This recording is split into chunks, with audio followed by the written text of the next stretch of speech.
EGACAL, Escuela de Derecho.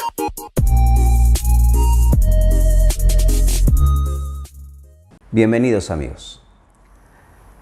Antes de comenzar a desarrollar el tema de hoy, quiero agradecer la invitación a los amigos de EGACAL para desarrollar el tema del recurso de casación excepcional para el canal EGACAL. Al respecto, recordar que el 26 de octubre del año 2022, poco más de un año, se modificó el Código Procesal Civil en relación al recurso de casación. En ese sentido, el artículo 387 del Código Procesal Civil señala lo siguiente: excepcionalmente es procedente el recurso de casación en casos distintos a los previstos en el artículo 386. Quedémonos hasta ahí un primer momento. Para poder entender en relación al recurso de casación excepcional, tenemos que tener claro lo que regula el artículo 386, porque justamente el artículo 387, que es el artículo que regula el recurso de casación excepcional, señala claramente que es procedente el recurso de casación en casos distintos a los previstos en el artículo 386. Entonces, ¿qué regula el artículo 386? Dice lo siguiente, numeral 1. El recurso de casación procede contra las sentencias y autos expedidos por las salas superiores que como órganos de segundo grado ponen fin al proceso. Y el numeral 2.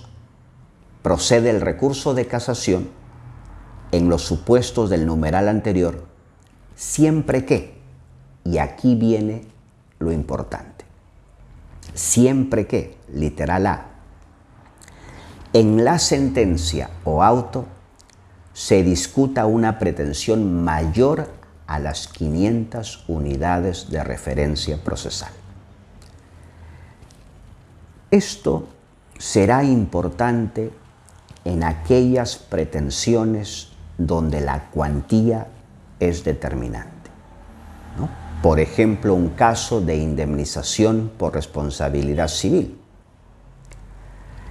Mayor a 500 unidades de referencia procesal.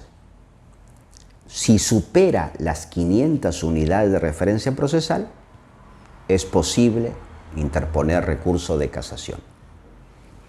Y si no supera las 500 unidades de referencia procesal, no se va a poder plantear recurso de casación. Pero este literal A también dice lo siguiente: o que la pretensión sea inestimable en dinero. Esto se refiere a todas aquellas pretensiones donde la cuantía no es relevante. Y aquí pueden ingresar una cantidad de pretensiones, como por ejemplo nulidad de acto jurídico, divorcios, acción pauliana, prescripción adquisitiva, reivindicación, etc. Entonces, esto es lo que hay que tener en cuenta. Siempre que en la sentencia o auto se discuta una pretensión mayor a las 500 unidades de referencia procesal o que la pretensión sea inestimable en dinero. Bien. El literal B. Siempre que el pronunciamiento de segunda instancia revoque en todo o en parte la decisión de primera instancia. No lo dice expresamente, pero se infiere de lo que está señalado en el literal B, que no procede el recurso de casación ante la resolución confirmatoria. Una resolución de segunda instancia que confirma la sentencia de primera instancia, no procede recurso de casación.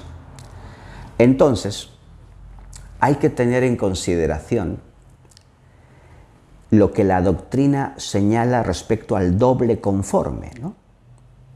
Una sentencia dada por primera instancia, la misma que fue confirmada por segunda instancia, y contra ello no procede recurso de casación. Eso es en el literal B. En cambio, si revoca total o parcialmente, ahí procede. Y en el literal C, siempre que el pronunciamiento de segunda instancia no sea anulatorio. Lo cual quiere decir es que si la Corte Superior anula la sentencia del juzgado, no procede casación, porque si anula, se supone que regresará el caso a primera instancia para que primera instancia emita nuevamente una sentencia. Entonces, cuando no sea anulatorio. Esto último, desde mi apreciación, no era necesario decirlo, porque ya en el numeral 1 del artículo 386 dice: el recurso de casación procede contra las sentencias y autos expedidos por las salas superiores que como órgano de segundo grado ponen fin al proceso. Una sentencia que anula, una sentencia dada por la Corte Superior que anula la sentencia del juzgado, no está poniendo fin al proceso. Por lo tanto, no era necesario el literal C. Pero bueno, lo han puesto expresamente. Estos requisitos que están señalados en el artículo 386 son copulativos, lo cual quiere decir que deben cumplirse. ¿Eso qué significa? Que si yo tengo una pretensión que supera las 500 unidades de referencia procesal, conforme al literal A, procede casación. Pero no solamente hay que tener en cuenta el literal A, sino también hay que tener en cuenta el literal B, que dice siempre que sea revocatorio. Porque ¿qué pasa si tengo una pretensión que supera las 500 unidades de referencia procesal? Pero la Corte Superior confirma. No procede recurso de casación. Aunque supere las 500 unidades de referencia procesal, no procede. ¿Por qué? Porque confirmó la sentencia de primera instancia. Entonces, tiene que tenerse en cuenta no solamente lo que señala el literal A, sino también tener en cuenta el literal B. Entonces, tienen que ir de la mano, literal A con literal B. ¿Bien? El tema es que si yo cumplo lo que está previsto en el artículo 386, no estaríamos ante un recurso de casación excepcional. Diríamos, estamos ante un recurso de casación ordinario, normal. Porque no es necesario, ¿no?, invocar la casación excepcional, porque estoy cumpliendo lo previsto en el 386. Sin embargo, ¿qué pasa si no cumplo lo previsto en el 386? Y aún así pretendo interponer recurso de casación. Recurso de casación excepcional. Entonces, lo primero que hay que tener en cuenta es el recurso de casación excepcional tiene que invocarse. Se tiene que invocar. Entonces, alguien me dirá, ¿en qué caso se podría dar? Leyendo o teniendo como referencia lo regulado en el 386, el caso que se advierte en el cual podría darse un recurso de casación excepcional es cuando se presenta el doble conforme, cuando se presenta una resolución emitida por la Corte Superior que confirma la sentencia de primera instancia. Es en ese escenario. Porque claro, es posible que un juez de primera instancia declare fundada la demanda, la misma que un Corte Superior confirma la sentencia.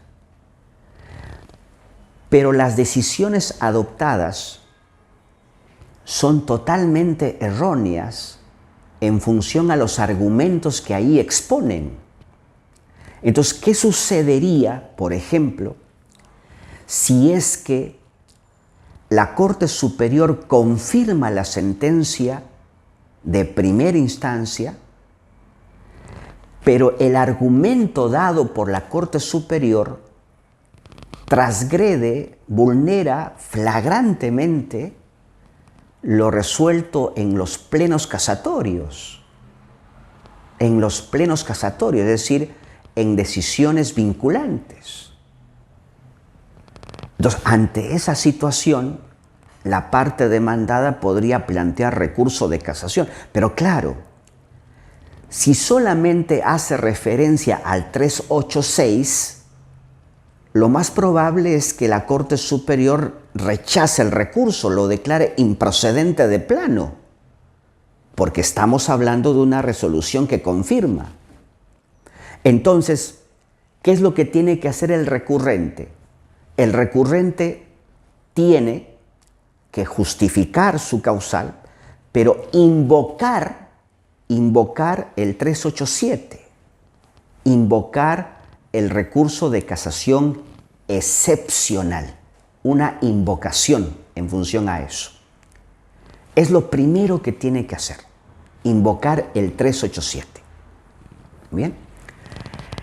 Pero no solamente invocarla, porque hay que tener en consideración el artículo 391 del Código Procesal Civil. En el numeral 5 dice: si se invoca el artículo 387, sin perjuicio de señalarse y justificarse la causal que corresponda, conforme al artículo 388, el recurrente debe consignar adicional y puntualmente las razones que justifiquen el desarrollo de la doctrina jurisprudencial que pretende. Esto quiere decir que no basta la invocación del 387. Volvemos.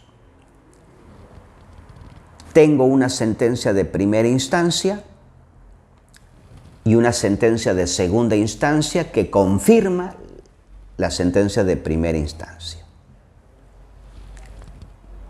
Un recurso de casación normal, improcedente, porque conforme al 386 no procede. Pero un recurso de casación excepcional puede darse, pero hay que invocar el 387. Pero el 387 tienes que concordarlo con el 391. Y el 391 dice que debemos consignar adicional y puntualmente las razones que justifiquen el desarrollo de la doctrina jurisprudencial. ¿Qué significa esto? Esto significa que si yo considero que esa sentencia dada por la Corte Superior, el argumento y el razonamiento contraviene un pleno casatorio, tendría que señalar claramente que se justifica que la Corte Suprema se pronuncie sobre este recurso de casación en razón que lo que se está resolviendo contraviene flagrantemente lo que se dispuso en el pleno casatorio. Pero hay que ser puntuales, concretos. decir qué pleno casatorio, decir concretamente qué argumento del pleno casatorio. Por lo tanto, no es simplemente decir se vulnera el cuarto pleno casatorio. No. Tiene que decir cuál es el argumento del cuarto pleno casatorio o cuál es el precedente judicial del cuarto pleno casatorio, porque no solamente puede ser el argumento de que se está contraviniendo un precedente judicial, sino también puede ser que se está contraviniendo un argumento dado en un pleno casatorio.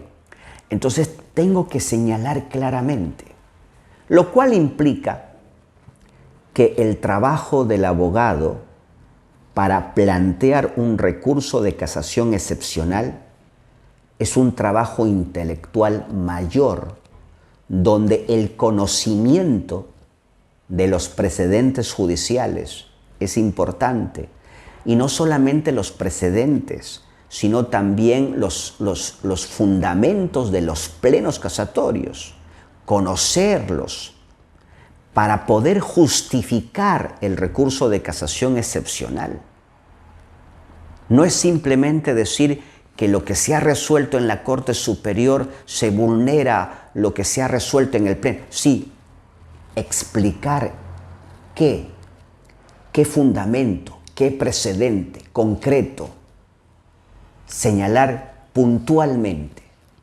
Eso es lo que hay que tener en cuenta en un recurso de casación excepcional. Pero podría darse otro escenario, ¿no? Podría darse un escenario en el cual primera instancia emite sentencia, segunda instancia confirma la sentencia de primera instancia y el recurrente dice,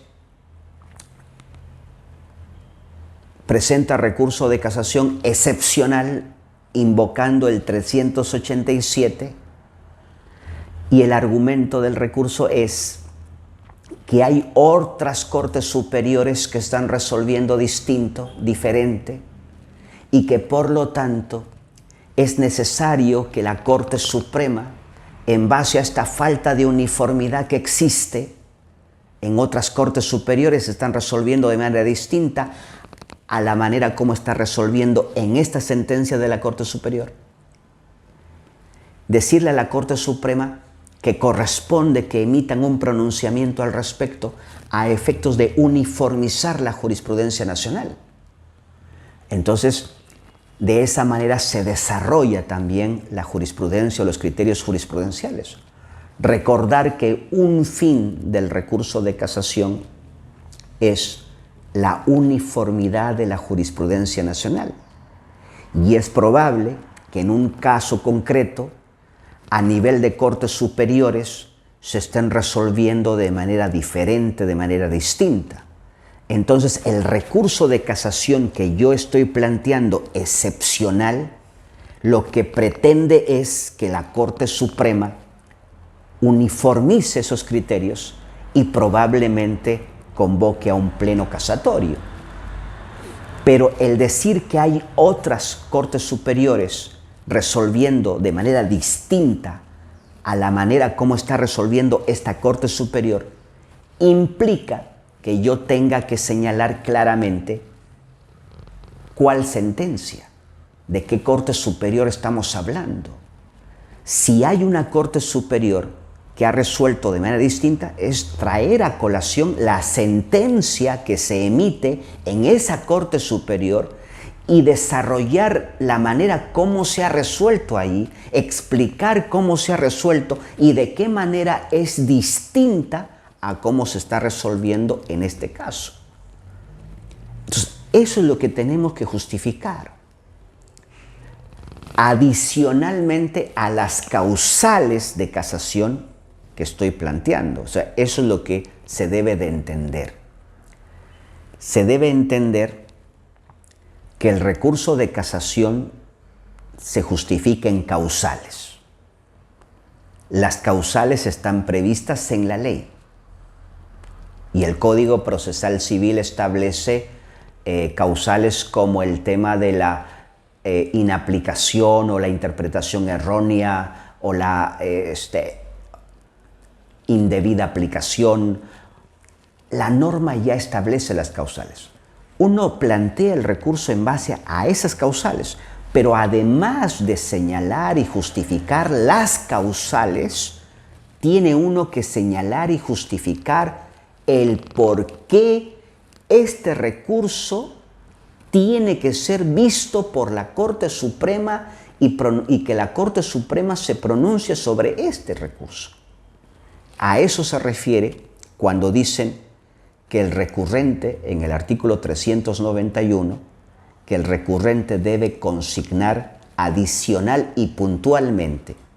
¿Adicional a qué? Adicional a los argumentos que usted expuso en relación a las causales de casación que ya usted lo señaló. Y puntualmente decir de qué fundamento estamos hablando.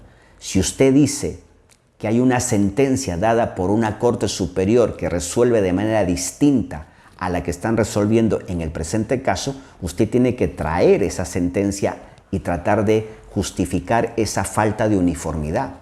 Y si usted dice que esta decisión dada por la Corte Superior contraviene el fundamento de pleno casatorio, decir cuál es el fundamento y en qué medida contraviene ese fundamento. Entonces, puntualmente, las razones que justifiquen el desarrollo de la doctrina jurisprudencial que pretende.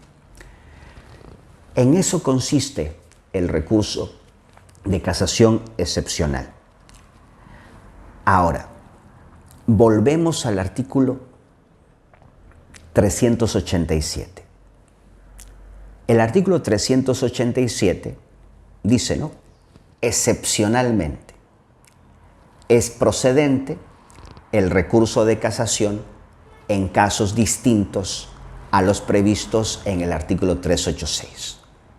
Bien, ya lo hemos explicado, el 386 establece contra qué resoluciones se interpone el recurso de casación. Si cumple lo previsto en el 386, no hay problema, es un recurso normal. Pero si no cumplo lo previsto en el 386, invoco el 387. El 387. Bien.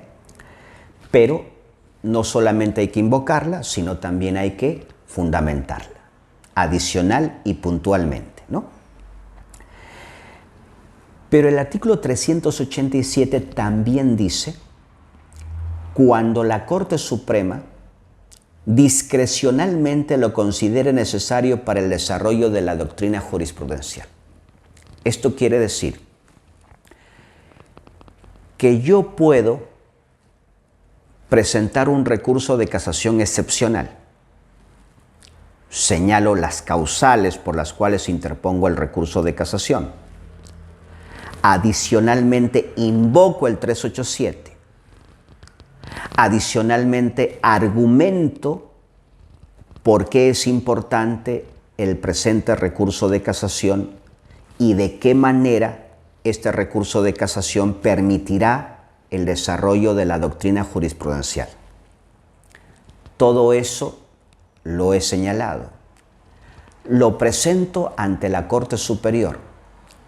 La Corte Superior califica mi recurso de casación y ve que todo está dentro de lo normal.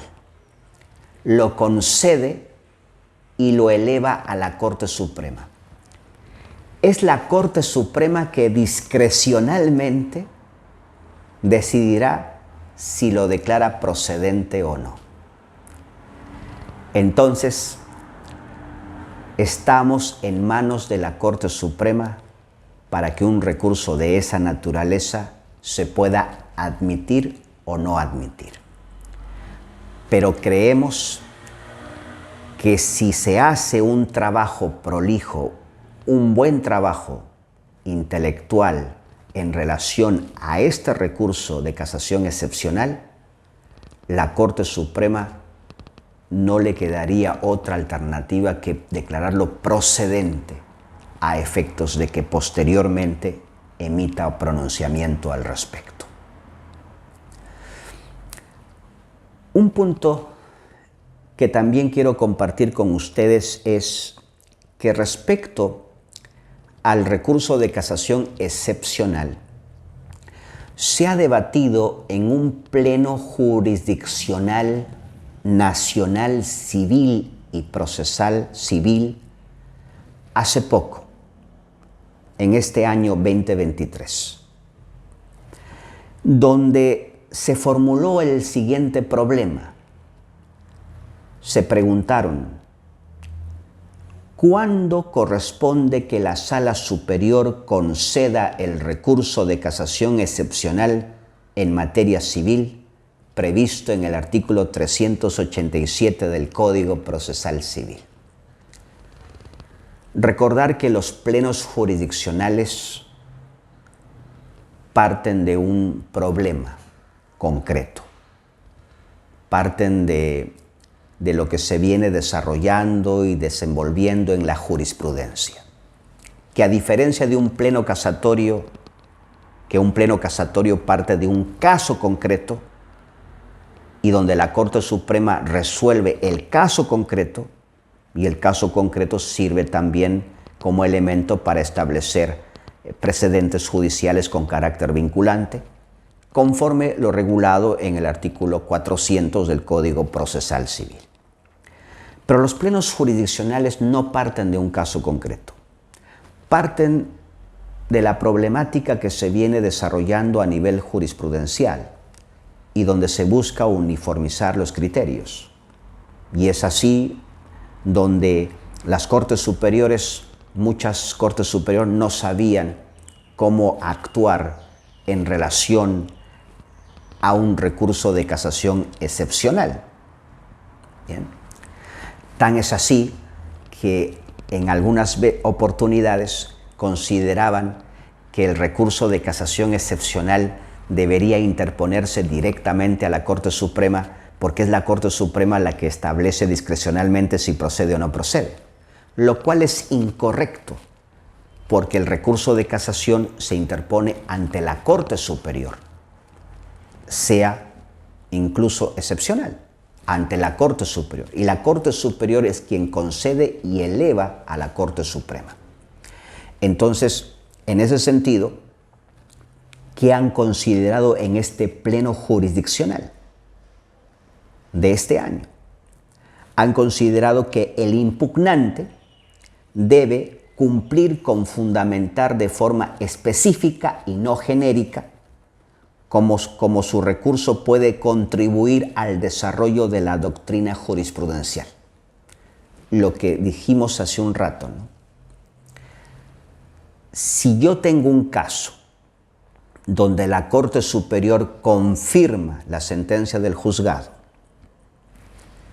y yo en el recurso de casación estoy señalando que sobre este caso hay sentencias dadas en otras Cortes Superior de manera contraria a lo pronunciado en este caso, yo tendría que justificar esa contradicción entre lo resuelto en el caso concreto y lo resuelto en ese otro caso, señalando claramente la sentencia a efectos de que darle los elementos a la Corte Suprema para que la Corte Suprema pueda uniformizar o pueda decidir que en este caso amerita el desarrollo de un pleno casatorio para poder así uniformizar los criterios que se vienen adoptando a nivel de Cortes Superiores.